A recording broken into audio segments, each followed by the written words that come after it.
Buenos días a todos y a todas. Muchísimas gracias a la organización por invitarme a participar en este encuentro. Muchísimas gracias a Jorge por esa fallida presentación.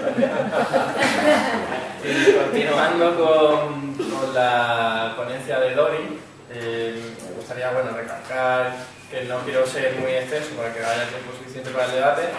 Pero antes de entrar en el trabajo garantizado, pues quería recuperar lo que está diciendo Dori, porque efectivamente ella se ha centrado en la situación de la economía española. Pero cuando miramos fuera, nos encontramos con lo mismo. Estamos hablando de que no es un caso concreto esta intensificación de la precarización del caso español, sino que ocurre en todas las economías capitalistas occidentales.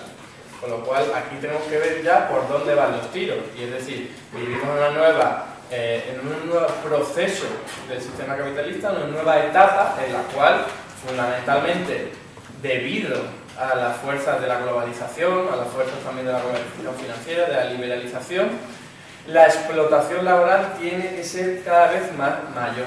Y aquí tenemos que tener en cuenta que incluso una economía tan potente como la alemana, nos encontramos que el 12% de todos sus trabajadores son pobres, son considerados pobres según las estadísticas oficiales, con lo cual vemos que sí, hay sectores que están relativamente protegidos, fundamentalmente la industria de alta tecnología en Alemania, pero importantes sectores de la población alemana, de la economía alemana, se encuentran bajo el yugo de que estamos hablando de esa mayor explotación. Con lo cual, a la hora de entender que este problema es grave, es fuerte y no es único del caso español, tenemos que partir de la premisa de que también va a ser muy complicado revertir la situación.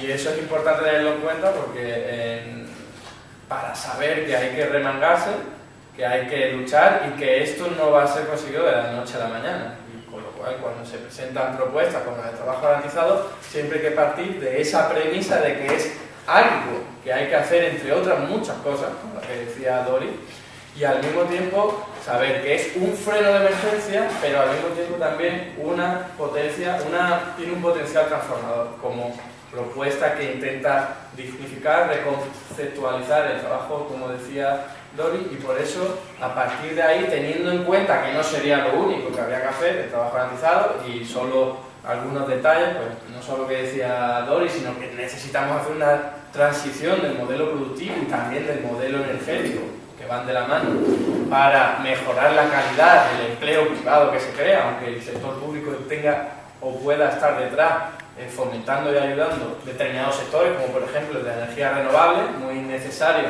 para esa transición del modelo energético, y también, por supuesto, todo el fortalecimiento del estado del bienestar, como hoy día lo conocemos, como se denomina, y por supuesto también la utilización de esta investigación de innovación y desarrollo que hoy día se realiza, pero que acaba siendo beneficiado por otro tipo de países debido a la fuga de cerebro que conocemos, pues darle una nueva vuelta de tuerca para efectivamente convertir y acercarnos a un modelo productivo que genere puestos de trabajo de mayor calidad y de mayor estabilidad.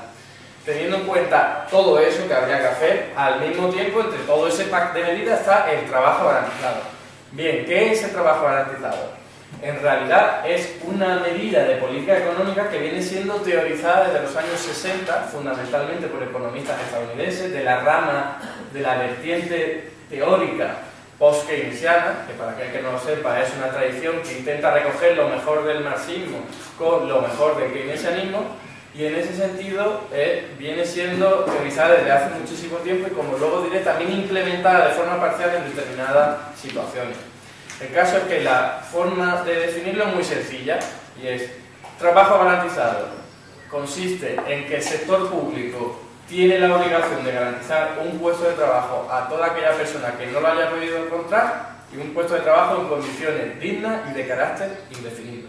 Es decir, cualquier persona que no haya podido encontrar un puesto de trabajo tendría siempre la garantía de obtener uno, porque el sector público tiene la obligación de garantizarse. Por eso tendría que ser un derecho totalmente reconocido, como el de otro tipo de derechos que se reconocen hoy día, ¿no? La idea efectivamente es simple. Lo que ocurre, como ya habéis podido comprobar, es muy ambiciosa, ¿no? Y cuando se habla de una propuesta así, siempre saltan las alarmas en torno a dos cuestiones fundamentales.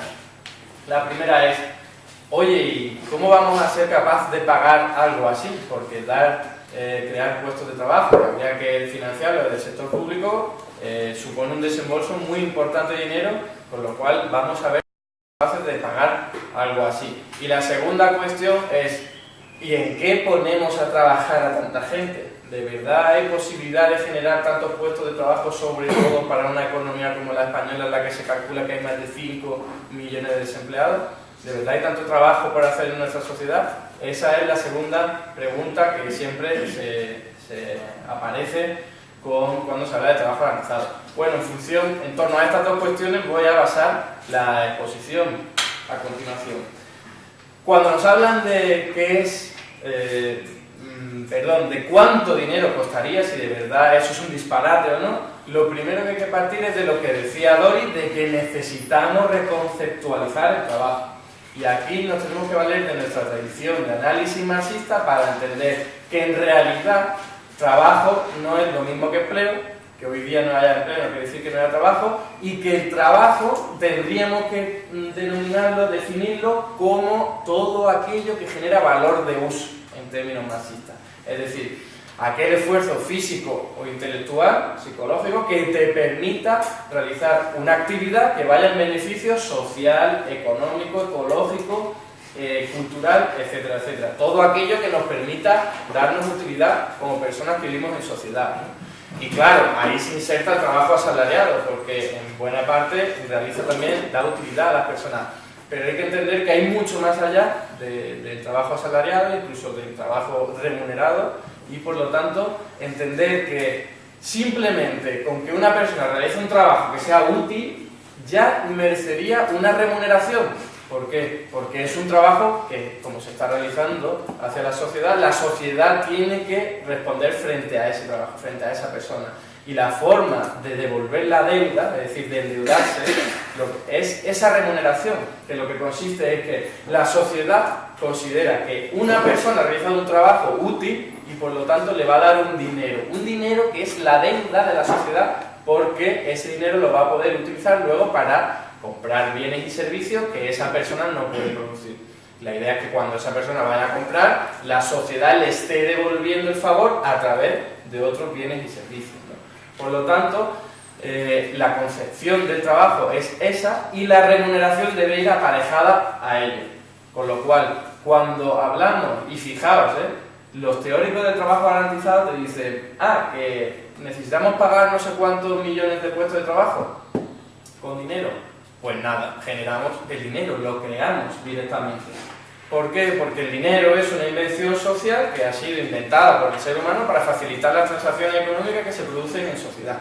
Con lo cual, si hay gente que quiere y puede trabajar en el sentido del que estábamos hablando y al mismo tiempo mucho trabajo por realizar en nuestras sociedades para que vivamos mejor, entonces aquí el único problema no es el dinero, sino que habrá que vincular los dos elementos de los que estoy hablando, y el dinero será un problema aparte porque lo único que consiste es en que se puede generar el dinero para realizar ese vínculo, ¿no? Por supuesto hablamos de que estos teóricos del trabajo garantizado vienen de la economía estadounidense, vienen de una economía que tiene moneda propia, que la controla y que, por lo cual crear dólares para generar puestos de trabajo para ellos no hay ningún problema.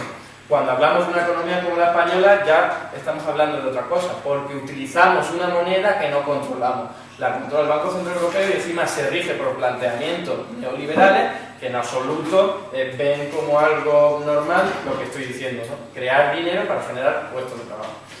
Pues bueno, a pesar de eso, también hay un atajo, ¿no? Desde la economía capitalista, de la economía española, para poder generar dinero, para crear puestos de trabajo.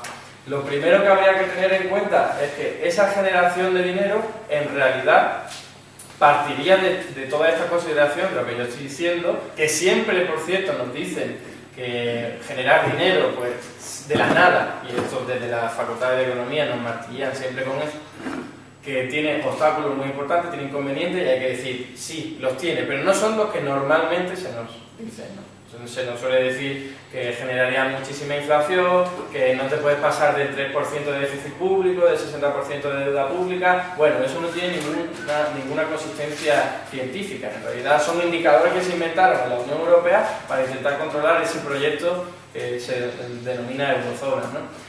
Pero sí es cierto que hay obstáculos. ¿Pero cuáles son? Pues por un lado necesita trabajadores, o sea, personas que estén dispuestas a realizar trabajo. Esto es una limitación muy obvia, pero hay que tenerla en cuenta. Necesita también que esas personas estén suficientemente capacitadas para realizar las actividades que se les encomienden. Necesita que tengan instrumentos y recursos naturales para realizar medios e instrumentos para que ese tipo de actividades se puedan realizar. Y luego, por último, está ese del efecto de la inflación.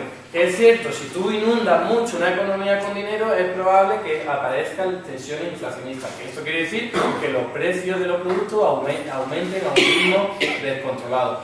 Pero ¿qué ocurre? Que en realidad eso puede ocurrir, pero no es sistemático. Lo que normalmente nos dicen es que si tú generas €1 de más, de la nada, ya te aparece la inflación. Eso no es así, no es sistemático y no es automático. Y por lo tanto, lo que habrá que tener en cuenta es que se podría generar todo el dinero que hiciera falta y tú vas controlando la economía a ver cómo te responde la cosa. Porque lo que no tiene sentido es que nos estemos fijando en un 3% del déficit público y ¡ay, que nos hemos llegado al 3,1! Ya paramos. Eso no tiene ningún sentido mientras en la economía haya personas que quieran y puedan trabajar y al mismo tiempo mucho trabajo por hacer, ¿no? Y por lo tanto, si en el momento que uno está observando la economía, da igual que se llegue al 1000% de deuda pública o al 1000% de déficit público, eso no importa, esos son números en papel. Lo importante es cómo está la situación de la economía y en ese sentido, si se ve que ya empiezan a surgir tensiones inflacionistas, entonces se parará y se verá cómo revertir la situación. Hasta entonces, generación de dinero del endeudamiento público si es necesario para generar tantos puestos de trabajo como haga falta. Lo que os decía de ese atajo de la economía española es muy importante tenerlo en cuenta por varias cuestiones. La primera es, hoy día ya gastamos muchísimo dinero público en intentar solucionar o paliar problemas derivados del desempleo. Es decir, hoy día nos gastamos muchísimo dinero público, que a lo mejor podría ser más, depende de cómo lo veas, en subsidios de desempleo, prestaciones de desempleo, ayudas a parados para que se formen y encuentren puestos de trabajo, ayuda a la familia que no tiene ningún tipo de ingreso porque no trabaja nadie en su hogar. Hablamos de ayuda psicológica a personas que llevan muchísimo tiempo en el desempleo y tienen enfermedades graves. Hablamos también de imaginar todo ese dinero público empleado en fuerzas de seguridad, ese sistema penitenciario para intentar paliar y resolver los problemas del desempleo, que son problemas derivados del desempleo, como la delincuencia, la gente empujada a delinquir, etcétera, etcétera, y pensar todo ese dinero que lo que hace es intentar paliar los problemas del desempleo si lo destinamos directamente a crear puestos de trabajo, ¿no? Estaríamos precisamente utilizando todo ese dinero de una forma muchísimo más útil. Y cuando dice, oye, pues llegar al pleno empleo, que es lo que se trata en el trabajo garantizado a medio y largo plazo, no nos parece tan costoso cuando se tiene en cuenta ello, que hoy día ya nos estamos gastando muchísimo dinero que no deberíamos gastarlo ahí, porque si tú tienes una economía de pleno empleo, todo ese dinero ya no tendrías, o buena parte de ese dinero ya no tendrías que estar gastándolo, ¿no? Y luego, por otro lado, algo muy obvio que siempre se nos olvida o quieren hacer que se nos olvide. Vivimos en el siglo XXI y tenemos desarrollado unas capacidades tecnológicas y científicas impresionantes, y lo que no puede ser es que nos digan, con todos los adelantos científicos que tenemos, que somos capaces de poner robots a trabajar por nosotros, de llevar robots a explorar el universo, de curar enfermedades que hasta hace solo 10 años pensamos que eran totalmente intratables, o incluso de comunicarnos en tiempo real, independientemente del lugar en el planeta en el que estemos, que a pesar de todo ese progreso nos digan que cada vez tenemos que trabajar más y cobrar menos aquellos que pueden trabajar, y encima que nos digan que no podemos garantizar un mínimo nivel de vida digno a toda la población. Bueno, evidentemente no hace falta ser economista para saber que aquí hay gato encerrado. Ese gato encerrado se llama sistema económico capitalista, que genera muchísima renta pero la concentra en muy pocas manos, ¿no? Todo ese progreso científico se aprovecha solo una minoría de la población y al resto nos llegan las migajas. Y lo que ocurre es que hoy día, a pesar de que ya se inventaron mecanismos para intentar paliar las desigualdades a través de recaudación impositiva para luego gasto público, nos encontramos con que hoy día la inmensa cantidad de las grandes empresas y las grandes fortunas evaden impuestos a través de ingeniería fiscal, ingeniería financiera, sobre todo paraísos fiscales, y nos encontramos con que, por ejemplo, solo un dato, subimos recientemente que en toda Europa cada año se evade impuestos por parte de la élite económica y financiera por valor de 1,5 billón de euros. Todo ese dinero, que 1 billón cuánto es, porque por números grandes nos perdemos todo, pero para que os hagáis una idea, desde el año 0 de nuestra era hasta la actualidad no ha pasado ni 1 billón de segundos. Y fijaos, se ha pasado tiempo. Pero ¿cuándo pasará ese billón de segundos? En el año 32.000 después de Cristo.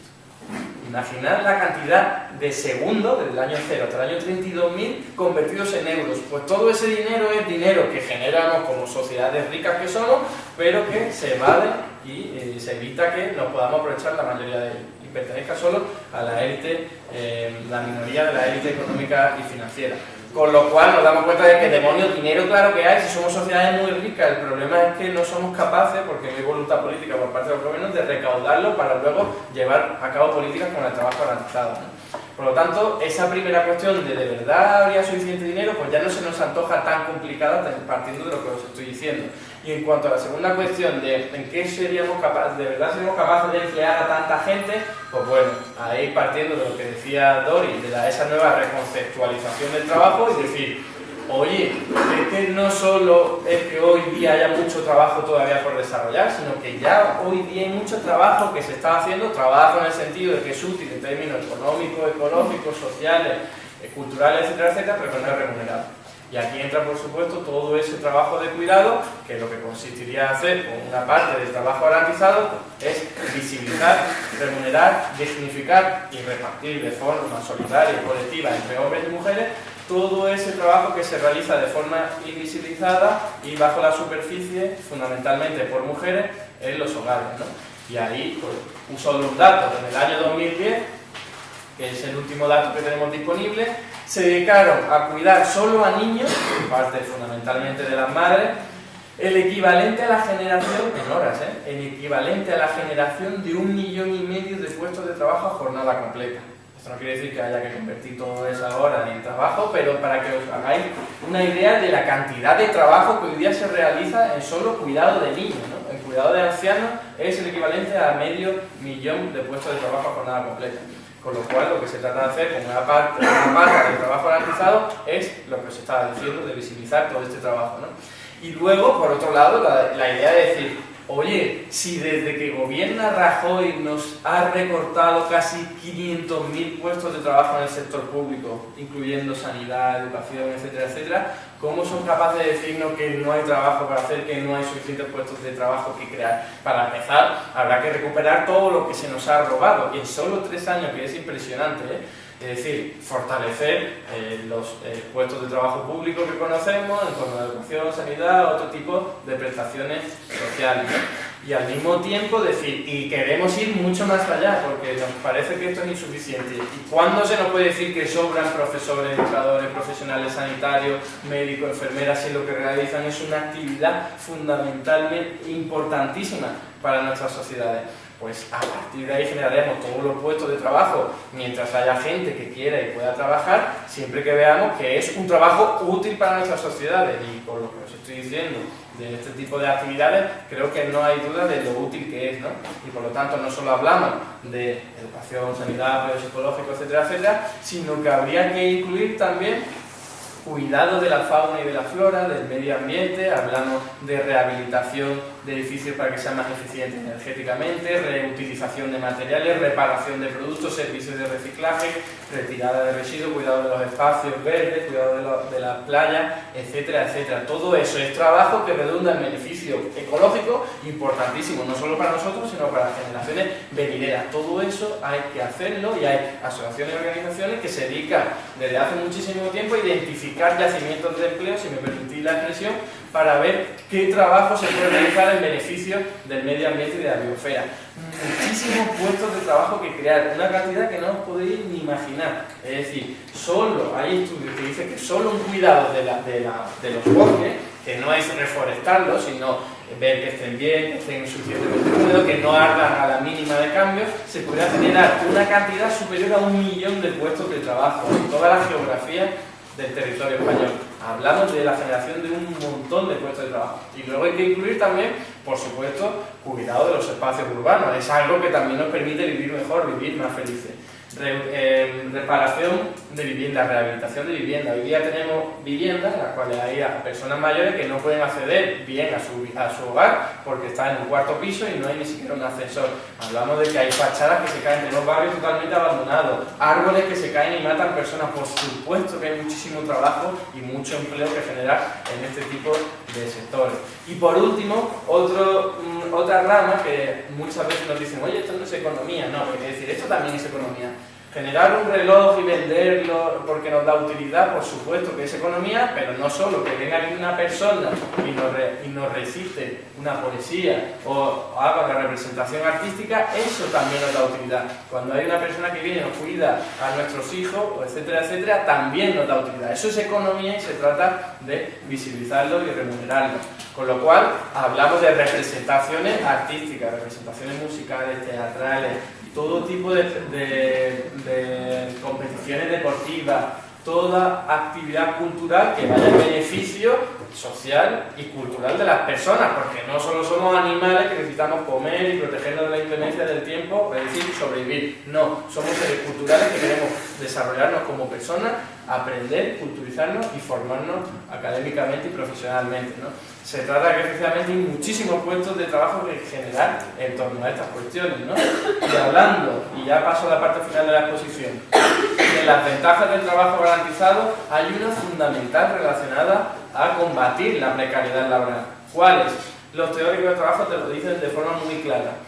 Imaginar que ya tenemos implantado un trabajo garantizado, y por lo tanto está el Estado siempre como último recurso, como garante de un puesto de trabajo para todo aquel que lo solicite, con unas condiciones dignas y de carácter indefinido. En nuestra propuesta, si da tiempo a hablar de ello, es en torno a 1.000 euros, de entre 1.000 y 1.200 euros mensuales. No es algo muy elevado, porque como comentaré ahora mismo, también tenemos una limitación, y es, imaginaos que ya la tenemos, ¿no? 35 horas laborales a la semana, 1.000 euros de salario mensual, y que tú estás trabajando en el sector privado por unas condiciones de trabajo inferiores a las que concede el trabajo garantizado, ya sea en tiempo de trabajo, en condiciones, en ambiente de trabajo, en salario, y entonces tú puedes decirle a tu empleador, oye, o me mejoran las condiciones laborales, al menos hasta lo que me ofrece el trabajo garantizado, o me voy al trabajo garantizado. Y como el empleador empresario necesita que ese trabajo se realice, porque de ello depende su negocio, se va a ver obligado a mejorar las condiciones laborales. Por lo tanto, lo que se trata de hacer con el trabajo garantizado no es solo combatir el desempleo y llegar a ese pleno empleo a medio y largo plazo, sino que también consiste en mejorar las condiciones laborales de aquel sector extremo del mercado laboral, el de abajo, que hoy día, como decía, estamos en torno al 10% de trabajadores que se consideran pobres según las estadísticas oficiales. Eso es una ventaja del trabajo garantizado y al mismo tiempo la desventaja. ¿Por qué? Porque tú no puedes poner, por ejemplo, 2.000 euros mensuales. Porque hay muchísimas empresas, muchísimos autónomos, muchísimas pequeñas empresas que no serían capaces de subir las condiciones laborales a ese nivel tan elevado por la fuerza de la globalización y de la competencia internacional, etcétera, etcétera, en las cuales no me voy a detener, ¿no? Por lo tanto, si queremos dar puestos de trabajo a todo el mundo, no podemos hacerlo al nivel salarial que corresponda, y al menos a corto plazo, con 1.000 euros seríamos capaces de mejorar muchísimos problemas, y al mismo tiempo pensando que a medida que se vaya consiguiendo este proceso y se vaya andando en este camino, se puedan ir mejorando esas condiciones. Luego, por otro lado, otra característica muy importante del trabajo garantizado, aunque es el sector público y simbolizado desde el Estado, que es el ente administrativo más importante con mayor potencial para financiar los puestos de trabajo, en realidad la gestión se deslocalizaría en torno a las administraciones locales y además en colaboración con la sociedad civil. ¿Qué quiere decir esto? Que habría canales de participación democrática abierto y transparente a todo vecino y vecina, para que cualquier ciudadano de, por ejemplo, Miraflores de la Sierra, cualquier ciudadano o ciudadana pudiera ir y decir, oye, yo creo que necesitamos mejorar los servicios de educación infantil, Yo creo que necesitamos mejorar los bosques porque el otro verano empezaron a arder, etcétera, etcétera. Es la sociedad civil quien identifica proyectos que van en beneficio social, ecológico, económico y cultural de nuestras sociedades para a partir de ahí identificar esos puestos de trabajo que se pueden crear, ¿no? Personas que ya estén capacitadas, perfecto. Personas que no lo estén, se les da la formación suficiente y necesaria para ello. De forma que fijaos que también se va creando empleo en torno a las localidades, por lo cual evitamos desertización de estas localidades, sobre todo las rurales, en las cuales ocurre, y además que evitamos que el consumo energético y medioambiental que supone la generación de puestos de trabajo pues sea la menor posible. ¿Por qué? Porque el hogar está muy cerca del puesto de trabajo, ¿no? Que hoy día vemos barbaridades, hay gente que se tiene que desplazar incluso más de 3 horas ellos solos en su propio coche, ¿no? Y además fijaos todo lo que estoy diciendo, ya hablando en términos medioambientales, de las actividades, ¿no? Todas las que son respeto y cuidado de la fauna y de la flora, pues como veis no causan ningún deterioro medioambiental, y luego esas actividades de las que yo estoy hablando, que son fundamentalmente cuidado a personas, ¿no? Cuidado a gente, ahí tampoco hay un considerable daño energético y medioambiental. Eso es también muy importante tenerlo en cuenta, ¿no? Y ya por último, para terminar, pues la idea es decir, oye, pues sí, esto es muy ambicioso y no se puede hacer de la noche a la mañana y supone un diseño institucional muy complejo y la cosa no es fácil. La cosa es que hay que decirlo así, hay que ser tajante y claro, la cosa no es fácil, hay muchísimos riesgos, están los riesgos sobre todo de la corrupción y otros tejemanejes que podrían ocurrir, pero que sea difícil no nos va a desanimar para ello y nos vamos a remangar y nos vamos a poner manos a la obra. Y si lo queremos hacer bien, la propuesta es hacerlo de forma progresiva, porque no vamos a generar, ni tampoco tiene sentido hacerlo, más de 5 millones de puestos de trabajo garantizados, porque la idea es, por un lado, hacerlo de forma progresiva para ir viendo en qué cosas te vas equivocando, qué cosas se pueden mejorar, qué cosas hay que cambiar, etcétera, etcétera, y por otro lado, porque, como decía Dori, es un freno de emergencia que te permite además respirar a la actividad económica. ¿Por qué? Porque tú le estás dando un puesto de trabajo a gente que hoy día no tiene apenas ningún tipo de ingreso, con lo cual mejoraría mucho su capacidad adquisitiva y podrían ir a los comercios, a las tiendas, a los establecimientos a consumir, porque tienen que consumir las cosas suficientes para vivir, de forma que reactivarían las ventas, mejorarían los beneficios de esas empresas, viéndose obligados a contratar mayor personal para satisfacer esa nueva clientela. Fijaos que el principal problema de las pequeñas y medianas empresas y de los autónomos, reconocido por todos los indicadores económicos que existen, es que tienen clientes insuficientes, que le faltan clientes para que vayan, con lo cual a partir del trabajo garantizado se consigue mejorar esta situación, ¿no? Y desde nuestra estimación muy modesta, para que no se puedan meter con nosotros, es en un año la generación de 1 millón de puestos de trabajo garantizados, en las características que os estoy comentando, de forma que eso permitiría generar en torno a 200.000 y 300.000 puestos de trabajo en el sector privado, solo por ese efecto del trabajo garantizado. Además, teniendo en cuenta que hoy día el contexto macroeconómico te permite y te facilita la contratación, ¿no? De forma que, fijaos que el costo que supondría no llegaría ni al 1% del PIB, y estamos hablando de que ya en rescate a la banca solo nos hemos gastado 6 puntos porcentuales del PIB. Y que los técnicos del Ministerio de Hacienda dicen que realizando una serie de medidas de reforma fiscal progresivas seríamos capaces de recaudar cada año en torno a 6,3% del PIB. Es decir, el problema del dinero no hay, aquí como siempre lo que hace falta es voluntad política. Y nada más, porque creo que me he extendido y si no, no da tiempo para el debate. Muchísimas gracias.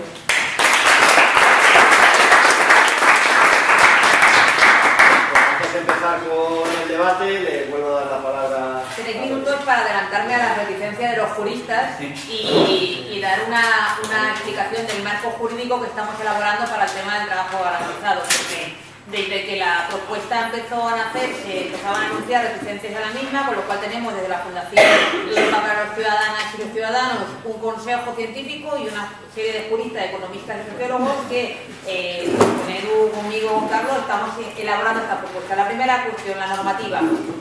Tenemos como ejemplo de una normativa en varios planos la cuestión de la ley de la dependencia, es decir, una ley que tiene un marco estatal muy descentralizada por las competencias autonómicas que son en asistencia social y desde luego con amplia posibilidad municipal.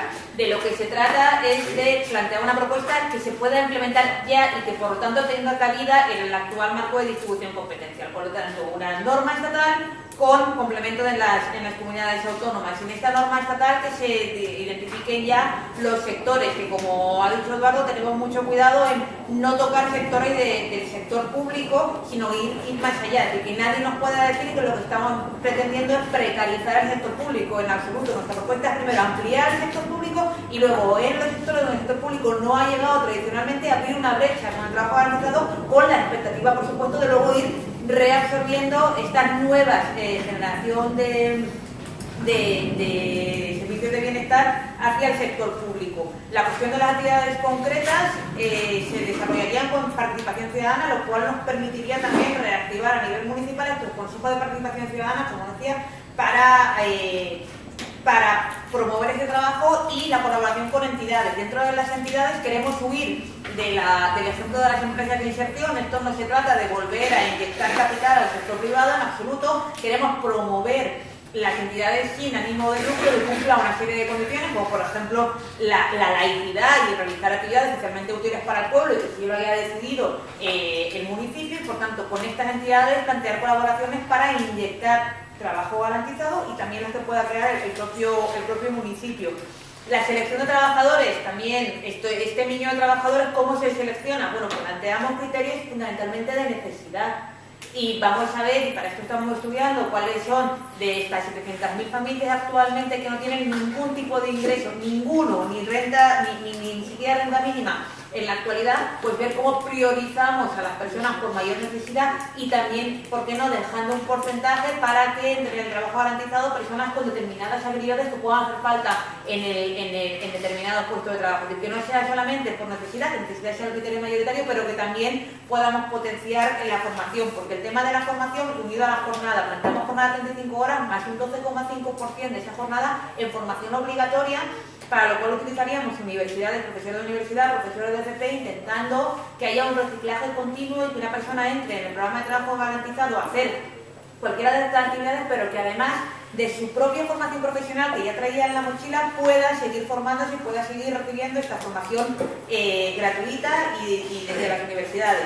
¿Se aplicaría el Estatuto de los Trabajadores? Evidentemente sí, con especialidades. Planteamos una modalidad específica de contrato, en la cual el despido solamente pueda ser un despido por incumplimiento, disciplinario por incumplimiento, de que luego no existiría despido por causas económicas, y también la persona voluntariamente, se plantea un contrato indefinido, el cual la persona puede desistir, o si la persona incumple de manera manifiesta las condiciones, porque va a trabajar, pues sí que puede haber un régimen sancionatorio al uso, pero nunca un despido objetivo.